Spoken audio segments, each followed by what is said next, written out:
Les confessions se passaient dans une chambre, dans la chambre du prêtre. C'était obligatoire. Et c'était une pièce assez petite, avec un lit, une fenêtre, un lavabo. Et lui était allongé sur le lit et on était obligé de s'asseoir près de lui. Donc au départ, il m'a écouté. Et après, si vous voulez, la chemise se dégrafait. Ça a été après torse nu. Puis après, ça a été crescendo jusqu'à avoir... On me disait que c'était normal, que Dieu... il y avait toujours une pression psychologique par rapport à l'éducation, par rapport à Dieu. Donc Dieu vous punit si vous ne faites pas ci, vous ne faites pas ça. Donc vous avez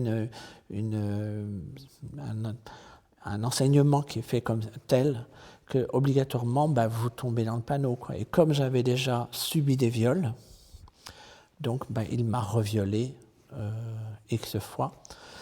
Donc après ça a été tous les mois. Et si je n'allais pas me confesser, quand il me voyait sur la cour, il disait « Toi, tu passeras tout à l'heure ou tu passeras demain parce que je ne t'ai pas vu ce mois-ci ou autre. » Donc, c'était obligatoire. Mais on a l'impression que c'est unique. On n'a pas l'impression qu'il y avait d'autres personnes. C'est après que je l'ai su, bien plus tard.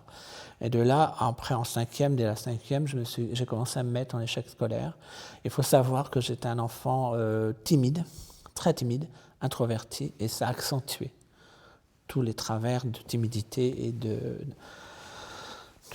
la peur par rapport aux autres, si vous voulez. Il y a une autorité sur le plan moral et sur le plan par rapport à la religion. Donc, si vous voulez, le prêtre avait une pression, un pouvoir, aussi bien vis-à-vis de mes parents, aussi bien sur nous, les enfants. Et donc, on tombe dans le panneau sans s'en rendre compte. On a l'impression que c'est normal, ça fait partie du schéma chrétien. Et on se rend compte qu'il y a un problème sans s'en rendre compte. Enfin, on n'arrive pas, on est trop jeune pour analyser la chose. Et il faut savoir que la première fois que je t'ai violée, j'avais 9 ans. Donc, vous ne pouvez pas comprendre. Cette pression psychologique, vous l'avez tout le temps. Et vous, au lieu de se rebiffer, on se replie encore plus sur soi-même. Et là, j'ai commencé à faire après de l'anorexie et commencé à m'automutiler. Jusqu'à 24 ans. Et après, bien sûr, mais à 24 ans, là, j'ai fait une tentative de suicide. Et on me met à l'écart, donc d'office. Donc on me met à l'écart pour ne pas nuire à la famille. Et si vous voulez, tout est pareil, sous la pression de l'Église et tout. On ne l'accepte pas, quoi. C'est pas possible, c'est impensable, c'est de l'impensable. Donc automatiquement, là, j'ai pris de l'écart vis-à-vis de ma famille.